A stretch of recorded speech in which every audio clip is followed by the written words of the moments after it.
अल्लाह के नेक बंदे हो तो चैनल को सब्सक्राइब करें दोस्तों। गांव के बीचों बीच एक पुरानी जर्जर हवेली थी। कहते थे कि वहां कोई इंसान नहीं बल्कि अलौकिक साया रहता है। शाम ढलते ही हवेली की टूटी खिड़कियों से कराहने की आवाजें आती, कभी दरवाजा अपने आप खुलता बंद होता।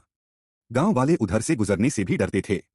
गांव में एक बुजुर्ग आलिम रहते थे, जिन्हें सब मौलाना साहब कहते थे। वे बड़े तकीदगार अल्लाह वाले इंसान थे। लोगों की बीमारियों, परेशानियों और डरावनी उलझनों में कुरान की तिलावत और दुआ से मदद करते। एक दिन कुछ नौजवान गांव के लड़के शर्त लगाने लगे, अगर किसी ने हिम्मत है तो वो आज रात हवेली में जाकर साबित करे कि वहां कुछ नहीं है। सबको लगा ये बस अफवाह है। लेकिन उसी रात 3 लड़के हिम्मत करके हवेली में घुस गए। अंदर अंधेरा घना था, टूटी दीवारों पर जाले और धूल जमी थी।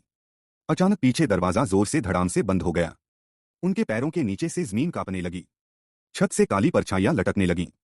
एक लड़के ने चीखते हुए देखा, एक लंबा चौड़ा साया जिसकी आंखें अंगारे जैसी जल रही थीं। तीनों जान बचाकर भागे और सीधे मौलाना साहब के पास पहुंचे। हांफते हुए बोले, मौलाना, वहां जिन्न है, हमें मार देगा। मौलाना ने उनकी बात सुनी और कुरान शरीफ खोला। उन्होंने कहा, अल्लाह के नाम से बड़ा कोई नहीं। अगर वहां जिन्न है तो वह भी अल्लाह की मखलूक है। हम उसके सामने झुकेंगे नहीं। उस रात मौलाना अकेले ही हवेली की ओर चले। गांव वाले दूर खड़े होकर देख रहे थे। हवेली में घुसते ही ठंडी हवाओं का झोंका आया। दरवाजे अपने आप बंद हो गए। अंदर अंधेरा गाढ़ा हो चुका था। अचानक वही साया प्रकट हुआ। उसकी आवाज गूंजी, यह मेरी जगह है, यहां कोई इंसान नहीं रह सकता। मौलाना ने ऊंची आवाज में आयतुल कुर्सी की तिलावत शुरू की। हवेली की दीवारें हिलने लगीं, साए चीखने लगे। वह जिन्न आग के शोले की तरह इधर उधर तड़पने लगा।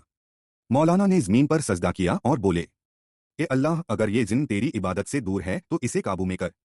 तिलावत पूरी होते ही एक तेज चीख हवेली में गूंजी और साया गायब हो गया। हवेली में सन्नाटा छा गया।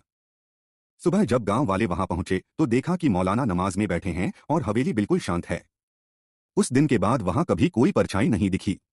लोग कहते हैं कि वह जिन्न मौलाना के डर से हवेली छोड़कर चला गया।